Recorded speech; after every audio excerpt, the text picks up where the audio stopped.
এই জাতীয় পার্টি যাতে কোনোভাবেই আগামী দিনে বাংলাদেশে রাজনীতি করার সুযোগ না পায় এবং তাদের নিবন্ধন বাতিল করা হয়, এই জন্যই গণ অধিকার পরিষদের পক্ষ থেকে আজকে প্রধান নির্বাচন কমিশন বরাবর আমরা একটি লিখিত আবেদন দিচ্ছি। জিএম কাদের একজন হত্যা মামলার আসামি, তিনি বক্তব্য দিয়েছেন যে বর্তমান অন্তর্বর্তীকালীন সরকার তিনি মানেন না। বরাবর মাননীয় প্রধান নির্বাচন কমিশনার, বাংলাদেশ নির্বাচন কমিশন বিষয় আওয়ামী লীগ, জাতীয় পার্টি, জুটভুক্ত গণহত্যাকারী 14 দলের নিবন্ধন বাতিল প্রসঙ্গ জনাব গণ অধিকার পরিষদের পক্ষ থেকে সালাম এবং শুভেচ্ছা নিবেন। আপনি অবহিত আছেন গত 10ই মে উপদেষ্টা পরিষদের বৈঠকে আন্তর্জাতিক অপরাধ ট্রাইব্যুনাল বাংলাদেশ আওয়ামী লীগ ও তার নেতাদের বিচার কার্য সম্পন্ন না হওয়া পর্যন্ত দেশের নিরাপত্তা ও সার্বভৌমত্ব রক্ষা, জুলাই আন্দোলনের নেতাকর্মীদের নিরাপত্তা ও আন্তর্জাতিক অপরাধ ট্রাইব্যুনালের বাদী ও সাক্ষীদের সুরক্ষার জন্য সন্ত্রাস বিরোধী আইনের অধীনে সাইবার স্পেস সহ আওয়ামী লীগের যাবতীয় কার্যক্রম নিষিদ্ধ করার সিদ্ধান্ত গ্রহণ করা হয়েছে। জুলাই গণহত্যায় জড়িত থাকার কারণে ছাত্র জনতার আন্দোলনের প্রেক্ষিতে আওয়ামী লীগের বিষয়ে এই সিদ্ধান্ত নিয়েছে অন্তর্বর্তীকালীন সরকার।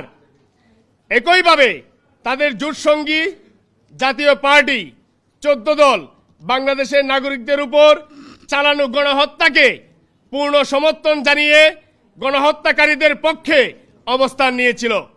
এছাড়াও দেশের গণতন্ত্র ধ্বংস করে গত 16 বছর আওয়ামী লীগ যে একদলীয় ফ্যাসিবাদী শাসন কায়েম করেছিল, তার অন্যতম সহযোগী ও বৈধতা দানকারী হিসেবে সক্রিয় ছিল জাতীয় পার্টি সহ জোটবদ্ধ বাকি দলগুলো।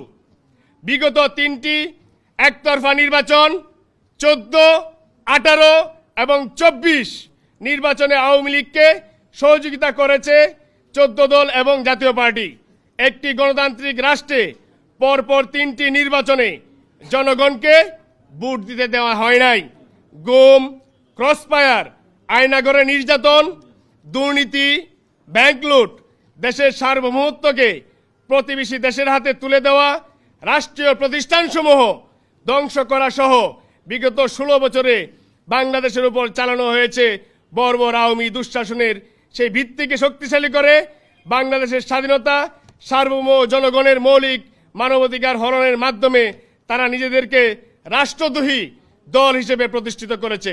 তাই বাংলাদেশের উপর নির্মম বর্বরতা চালানো এবং ধারাবাহিক দুঃশাসনের প্রধান হোতা আওয়ামী লীগ ও তার জোটসঙ্গী প্রত্যেকটি দলকে গণহত্যা ও রাষ্ট্রদ্রোহিতার অভিযোগে দলগুলোর নিবন্ধন বাতিল ও নিষিদ্ধ ঘোষণা করে যথাযথ শাস্তির মুখোমুখি করার আহ্বান করছে গণ অধিকার পরিষদ।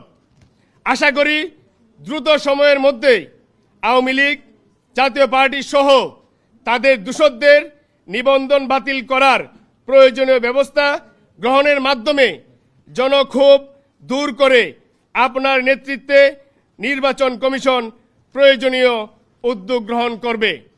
প্রিয় সাংবাদিকবৃন্দ,